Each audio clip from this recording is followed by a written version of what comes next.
రాష్ట్ర ప్రజలందరికీ కూడా ఆంగ్ల నూతన సంవత్సరం సందర్భంగా శుభాకాంక్షలు, అభినందనలు తెలియజేస్తూ ఉన్నాను. రేపటి నుంచి ప్రారంభం కాబోతున్నటువంటి రాష్ట్ర శాసనసభలో గత 5 సంవత్సరాలు సర్పంచులు ఎదుర్కొన్నటువంటి కష్టాలు, సర్పంచులకు రావాల్సినటువంటి పెండింగ్ బిల్లులు, మన ఊరు మనబడి పేరిట సర్పంచులు కష్టపడి లేదా విద్యా కమిటీ చైర్మన్లు కష్టపడి గ్రామాల లోపల ప్రభుత్వ పాఠశాలలకి విద్యార్థులు రావాలని ఆలోచించి పూర్తి చేసినటువంటి మన ఊరు మనబడి కార్యక్రమం కింద కట్టినటువంటి ఒక్క పాఠశాలకు సంబంధించినటువంటి నిధులు కూడా పాత సర్పంచులకు ఇప్పటిదాకా ఇవ్వకపోవడం అనేది బాధాకరం. కొత్త ప్రభుత్వం వచ్చి 2 సంవత్సరాల వేడుకలు కూడా పూర్తయినాయి. మరి పాత సర్పంచుల పరిస్థితి ఏంది? వాళ్ళు కట్టిన మన ఊరు మనబడి బిల్లులేంది? లేదా గ్రామ పంచాయతీ పరిధి లోపల గత ప్రభుత్వ హయాంలో పనిచేసినటువంటి సర్పంచులకు రావాల్సినటువంటి బిల్లుల మీద నిజాయితీ ఉంటే ఈ రాష్ట్ర ముఖ్యమంత్రి గారు చర్చ పెట్టాలి. ఏమంటారు? అసెంబ్లీ స్టార్ట్ కాగానే ఎన్ని రోజులైనా చర్చిస్తాం, ఎన్ని గంటలైనా చర్చిస్తాం, ఎన్ని సమస్యలైనా చర్చిస్తాం, కానీ అసలు సమస్య మాట్లాడుకున్నాడు పక్కకు పెట్టి వ్యక్తిగతంగా బూతులు తిట్టుకునే కార్యక్రమానికి అసెంబ్లీని వేదిక చేయొద్దని రాష్ట్ర ప్రభుత్వానికి ప్రతిపక్ష నాయకులకు ఇద్దరు కూడా నేను అప్పీల్ చేస్తూ ఉన్నా. ఎటు పోవాలి సర్పంచులు?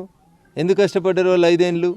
వాళ్ళ పదవీ కాలం అయిపోయి దాదాపు ఒక్కొక్కరికి 2 సంవత్సరాలు పూర్తి అవుతున్నాయి. పదవిలో ఉన్నప్పుడు వాళ్ళు చంపారు, పదవి దిగిపోయాక మీరు చంపుతున్నారు. వేడుకలు చేయడానికేమో 1000 కోట్లు ఖర్చు పెడతారు, ఫ్యూచర్ సిటీ కట్టేదానికేమో 1,00,000 కోట్లు అని చెప్తారు. సర్పంచ్కి 10 లక్షలు బిల్లు ఇయ్యరా బాబు అంటే సర్పంచులకు బిల్లులు ఇచ్చేటువంటి స్తోమత లేకుండా కాంగ్రెస్ ప్రభుత్వం పోతూ ఉంది. ఇది దురదృష్టకరం.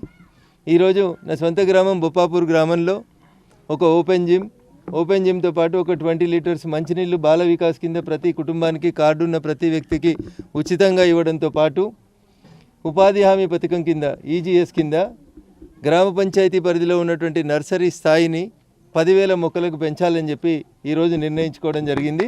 అట్లే మా గ్రామానికి నేను అప్పుడు ఎన్నికల కోడ్ రాకంటే ముందే ఒక 2 వీధి దీపాలు సోలార్ లైట్లు పంపాలని అనుకున్నాను.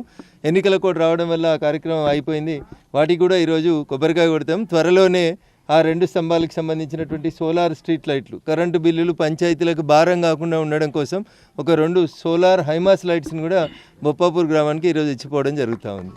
సహకరించినటువంటి స్థానిక సర్పంచ్ మాధవనేని భానుప్రసాద్ గారికి, ఉప సర్పంచ్ గారికి, మిగతా గ్రామ పెద్దలందరికీ, మాజీ సర్పంచులకి, బొప్పాపూర్ గ్రామ ప్రజలందరూ కూడా మరొకసారి ఆంగ్ల నూతన సంవత్సరం సందర్భంగా శుభాకాంక్షలు, అభినందనలు తెలియజేస్తూ నియోజకవర్గంలోని చాలామంది సర్పంచులు, యువకులు, నూతనంగా ఎన్నికైనటువంటి ఉప సర్పంచులు అందరూ రావడం జరిగింది. అందరికీ కూడా ఈ సందర్భంగా శుభాకాంక్షలు, అభినందనలు మీడియా మిత్రులతో సహా. అసలైన తొలి వెలుగు. ఫాలో వాట్సాప్ @తొలి వెలుగు official.